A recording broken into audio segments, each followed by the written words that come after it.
जय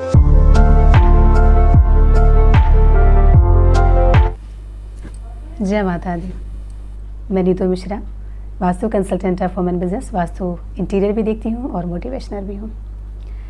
दोस्तों, अभी तक मैं आपको वास्तुशास्त्र के जो पंच तत्व हैं उनके बारे में बता रही थी कि कैसे ये हमें प्रभावित करते हैं और इनका क्या स्थान है, इनसे क्या हमें हानि पहुंच सकती है, इसके बारे में जानकारी दे रही थी। और इसी के अंतर्गत मैं आज आपको चौथे जो पंच तत्व है उसके बारे में थोड़ी सी जानकारी दूंगी। दोस्तों, आज मैं आकाश तत्व के बारे में बात करूंगी। आपके घर में, आपके मकान में या आपके व्यवसाय स्थल पे जो आकाश तत्व का स्थान होता है वो घर का 1/3 हिस्सा, मध्य का जो स्थान होता है वो होता है। उसे हम आकाश तत्व या ब्रह्म स्थान भी कहते हैं। दोस्तों, ये स्थान ऊर्जा का केंद्र माना जाता है और यहाँ की जो ऊर्जा होती है वो पूरे घर में प्रसारित होती है। तो आप समझ सकते हैं कि यहाँ की ऊर्जा कितनी महत्वपूर्ण है। अगर इसकी मात्रा के बारे में बात करें कि आकाश तत्व की मात्रा कितनी होती है पंच तत्व में, तो दोस्तों अपनी विरलता के अनुसार जो आकाश तत्व है इसकी मात्रा ज़्यादा होती है, क्योंकि आकाश तो असीमित है, अनंत है, इसका कोई अंत नहीं। दोस्तों, ये जो तत्व है बेहद महत्वपूर्ण है। दोस्तों, अगर हम ध्यान से याद करें तो जो हमारे पूर्वज पहले मकान बनाया करते थे उसमें अक्सर बीच का कुछ स्थान खाली छोड़ दिया करते थे।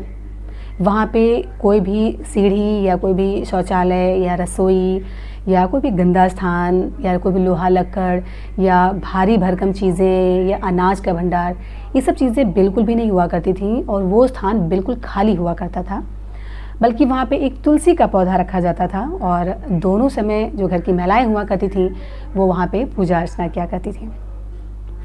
दोस्तों, हमारे जो पूर्वज थे वो बहुत ही विद्वान थे। हम जिस ज्ञान को आज ग्रहण कर रहे हैं उन्हें उसकी जानकारी पहले से थी। जैसा कि मैंने आपको बताया कि घर का जो मध्य स्थान होता है, यानी कि जो सेंट्रल पार्ट होता है, जिसे हम आकाश तत्व कहते हैं, वो ऊर्जा का केंद्र होता है। तो अगर उस स्थान को हमने पॉजिटिव ऊर्जा से, यानी जो पॉजिटिव एनर्जी होती है उससे अगर एनर्जाइज्ड कर दिया तो डेफिनेटली हमें फ़ायदा ही होगा। पहले के ज़माने में जो तुलसी का पौधा बीच में रखा करते थे, तुलसी में बहुत ख़ास गुण होते हैं दोस्तों, बहुत ही औषधीय गुण होते हैं। तुलसी जो होती है वो अपने आसपास के वातावरण को शुद्ध करती है, सकारात्मक ऊर्जा का प्रसार और नकारात्मक ऊर्जा को आने से रोकती है। उसमें काफ़ी खासियत होती है। तो इस पौधे को वहाँ रखा जाता था और जो महिलाएं दीप जलाया करती थी, यानी जो अग्नि प्रज्वलित होता था, तो अग्नि के द्वारा जो कीटाणु हुआ करते थे एयर में, वो नष्ट हो जाया करते थे। धूप, गूगल वगैरह जलाया जाता था। इससे, इसकी सुगंध से जो पॉजिटिव एनर्जी होती है वो अट्रैक्ट होती थी। तो कुल मिला के हर लिहाज से ये तुलसी का पौधा घर में एक सकारात्मक ऊर्जा का प्रवाह करता था और घर के लोग सुखी और संपन्न हुआ करते थे। अगर हम आज के युग के, यानी कि अगर हम आधुनिक युग के अगर मकानों की बात करें तो दोस्तों जो ब्रह्म स्थान है वो आपका लॉबी होता है। आपके जो लॉबी का स्थान होता है वो ब्रह्म स्थान, यानी कि आकाश तत्व का स्थान माना जाता है। तो वहाँ पे आप क्या करते हैं ये बेहद महत्वपूर्ण है। अगर आपने अपने लॉबी में रसोई बनाया हुआ है, अगर वहाँ पे आपने शौचालय बनाया है, अगर वहाँ पे आपकी सीढ़ी है, तो डेफिनेटली शौचालय से होने से आपके यहाँ सब लोग बीमार हमेशा पड़ते रहेंगे। अगर वहाँ पे किचन है आपका, स्वास्थ्य कभी सही नहीं रहेगा। अगर वहाँ पे सीढ़ी बनी है तो जो जीवन में ऊंचाइयाँ होती हैं, जो तरक्की होती है, जो सफलता होती है, जो हर व्यक्ति पाना चाहता है, वो रुक जाती है।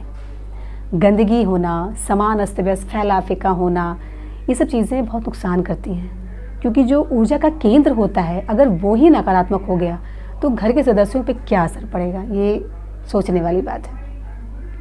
तो कभी भी लॉबी में ये सब चीज़ें आप ध्यान दें, ना रखें, ना बनवाएं, और यदि बन चुका है तो इसकी रेमेडीज़ ज़रूर करें, ये बेहद आवश्यक है।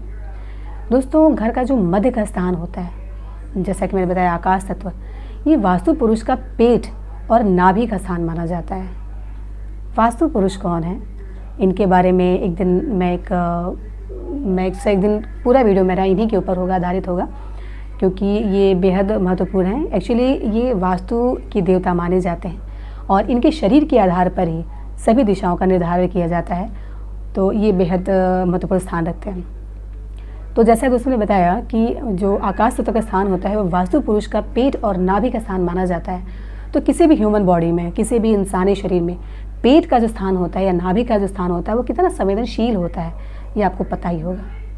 अगर आप अपने घर के आकाश तत्व को दूषित करते हैं, अगर वहाँ नकारात्मकता फैलाते हैं, तो घर के जो मालिक होते हैं उनका पेट कभी भी सही नहीं रहता। वो हमेशा अपने पेट की परेशानियों से यानी उदर की परेशानियों से परेशान रहते हैं, या घर के बाकी सदस्य भी कहीं न कहीं पेट के संबंध से जो रोग होते हैं, संबंधित रोग होते हैं, उनसे पीड़ित हो जाते हैं, तो ये नुकसान पहुँचाता है। दोस्तों, आकाश तत्व को यानी कि लॉबी को अपने हल्का रखें, भारी बिल्कुल ना करें, गंदगी ना फैलाएं, अस्त व्यस्त ना रखें, साफ़ सुथरा रखें, भारी भरकम इसको बिल्कुल भी नहीं होना चाहिए, इसका आप ध्यान रखें। और जो चीज़ें मैंने अभी आपको बताई हैं कि ये सब चीज़ें नहीं होनी चाहिए, उसका भी ध्यान रखें। अगर आपका मकान बन चुका है तो आप इसकी रेमेडीज़ ज़रूर करें, क्योंकि ये सच में काफ़ी नुकसान पहुँचा सकते हैं। और यदि आप अपना मकान बनाने जा रहे हैं तो इसका ध्यान रखें कि ये सब चीज़ें यहाँ पर प्लेस नहीं होनी चाहिए। दोस्तों, आज मैंने आपको आकाश तत्व के बारे में बताया। आने वाले वीडियो में मैं आपको आखिरी तत्व जो पंच तत्व का है उसके बारे में बताऊंगी। आज के लिए बस इतना ही। अगर आपको मेरा वीडियो पसंद आया तो प्लीज़ आप इसे लाइक करिए, शेयर करिए, सब्सक्राइब करिए और जो बेल आइकॉन है इसको प्रेस ज़रूर करिए ताकि जो मेरा नोटिफिकेशन है आपको मिलता रहे।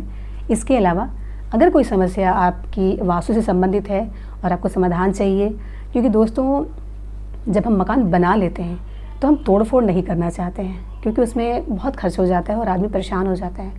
और मेरा कार्य जो है दोस्तों वो बिना तोड़-फोड़ के और बहुत आसान से उपाय होते हैं और उनसे आपको काफ़ी फ़ायदा होता है, परेशानी आपकी काफ़ी कम हो जाती है, लाभ मिलता है।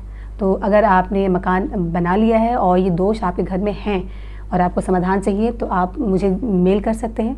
और यदि आपका मकान अभी नहीं बना है और आप बनाने जा रहे हैं तो आप इन बातों का ध्यान रखें कि मैंने जो आपको चीज़ें बताई हैं वो चीज़ें आप अपने घर में अप्लाई करें, ताकि आपका जो आकाश तत्व का स्थान है वो वास्तु फ्रेंडली हो और आपको वहाँ की पॉजिटिव ऊर्जा का लाभ मिले।